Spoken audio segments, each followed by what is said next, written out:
सूत्र है दुख से कैसे छुटकारा पाएं। बहुत लोगों का प्रश्न रहता है, बहुत लोग आते हैं, महाराज हम बड़े दुखी हैं, छुटकारा पाना चाहते हैं। कई लोग तो हद कर देते हैं, बहुत लोग आते हैं तो कहते हैं महाराज अब हम थक गए हैं, मरना पसंद है हमें, जीवन में बहुत हताश हो गए, अब हम जीना नहीं चाहते, अब जीवन का कोई उद्देश्य नहीं बचा, अब जीवन में हमें कुछ समझ नहीं आ रहा, हम मरना चाहते हैं। ऐसा बहुत लोग कहते हैं, क्वेश्चन करते हैं, क्या आपको लगता है कि आप मरना चाह रहे हैं? क्या आपको लगता है आपके रास्ते बंद हो गए? क्या आपको लगता है कि अब हमारा कोई नहीं है? बड़ी बात तो यह है, परमात्मा भगवान ईश्वर हनुमान जी अगर आपको बोल दे कि चिंता मत करो, बहुत जल्दी कृपा होने वाली है, तो आप फिर दौड़ने लगते हो। अभी आप हारे नहीं हो। एक हमारे मित्र हैं, बहुत अच्छे, मुंबई में रहते हैं, बहुत प्यारे हैं, बिजनेसमैन हैं। कभी कभी उनसे हमारी चर्चा होती है तो वो एक बात बहुत अच्छी बोलते हैं, गुरुदेव कहते हैं गुरुदेव, गुरुजी। हमने कहा हाँ। बोले जीवन में हारता वो व्यक्ति है जिससे जीत की चाह होती। हमने कहा मतलब? बोले जो जीत की कामना को लेकर के, विजय प्राप्ति की कामना को लेकर के काम करता है अथवा स्ट्रगल करता है वो हारता है, और जो पहले से ही हार मान चुका हो भला वो क्या हारेगा। जिसने अपने जीवन में ये कह दिया कि मुझे जीतना है ही नहीं, उसे कोई नहीं हरा सकता। जिसने ये कह दिया कि मैं हारा हुआ हूं, उसे कोई नहीं हरा सकता। हम लोग त्रुटि क्या करते हैं?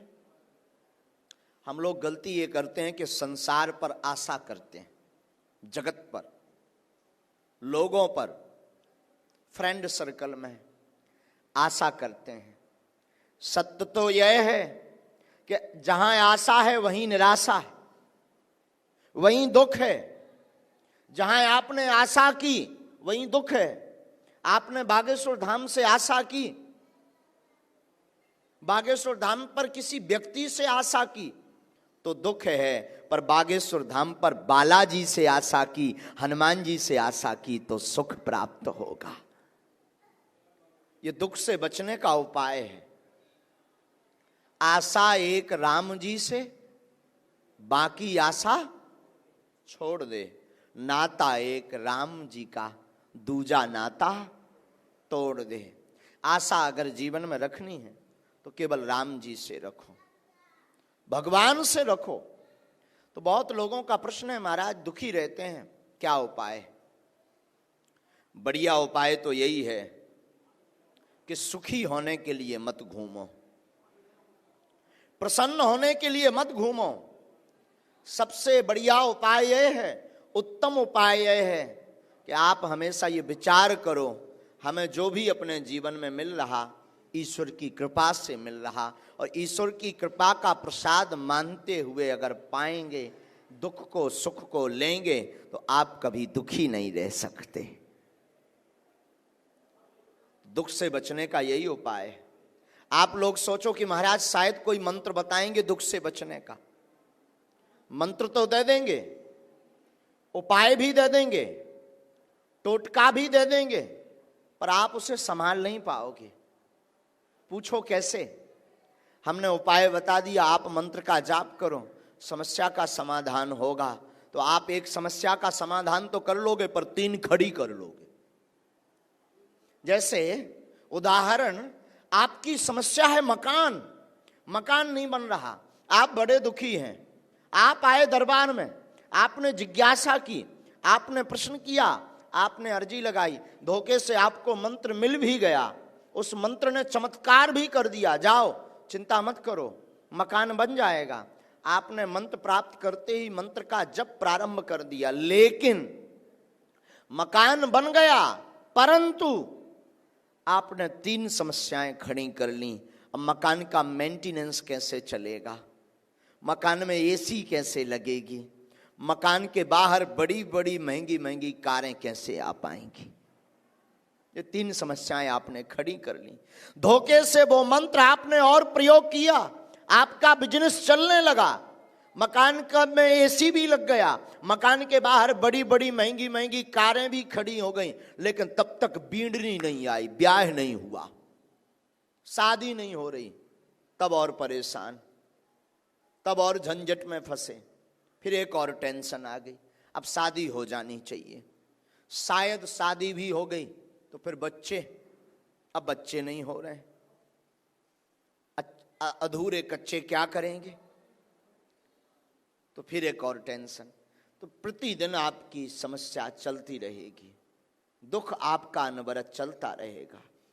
अगर आप चाहते हो कि हम कभी दुखी ना रहें, अगर आप चाहते हो कि हम कभी निराश ना रहें, अगर आप चाहते हो कि हम सदैव मुस्कुराते रहें, अगर आप चाहते हो कि हमारे जीवन में प्रसन्नता रहे, अगर आप चाहते हो कि हमारे जीवन में समृद्धता रहे, अगर आप चाहते हो कि हमारे जीवन में वैभव रहे, अगर आप चाहते हो कि हमारे जीवन में कीर्ति हो, अगर आप चाहते हो कि हमारे जीवन में यश हो, अगर आप चाहते हो कि हमारे जीवन में आनंद हो, अगर आप चाहते हो कि हमारे जीवन में सच्चा सुख हो, अगर आप चाहते हो कि हमें मोक्ष निर्वाण की प्राप्ति हो, अगर आप चाहते हो कि हमें ईश्वर का साक्षात्कार हो, तो किसी गुरु के चरणों को पकड़ना सीख जाओ,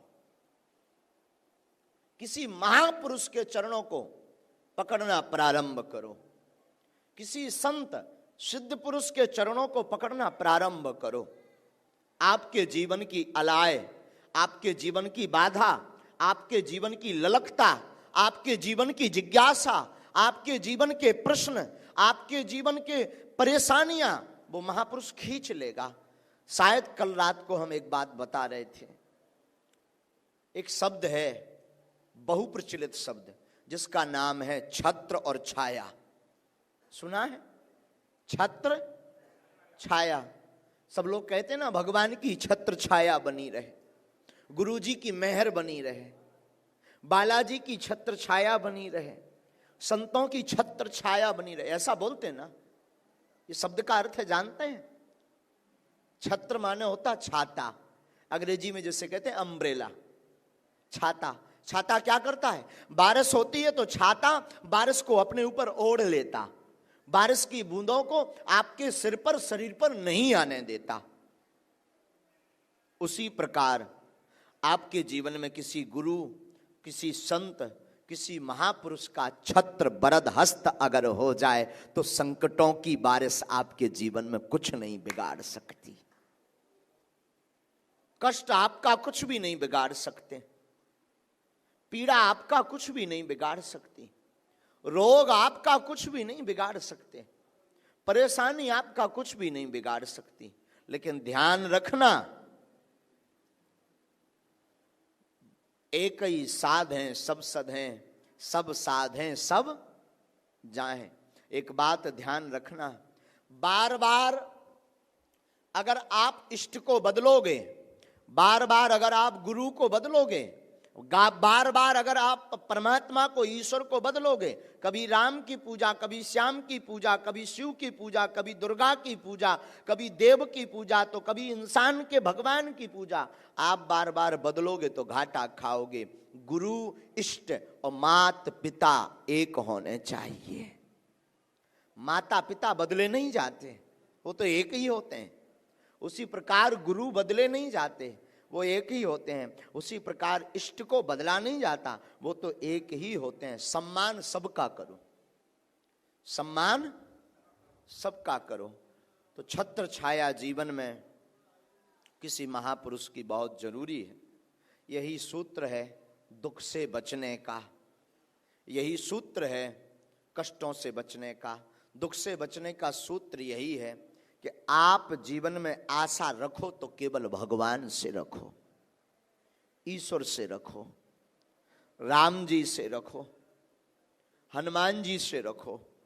बाकी जगत में किसी से आशा मत रखो। संसार में आशा रखोगे तो घाटा ही घाटा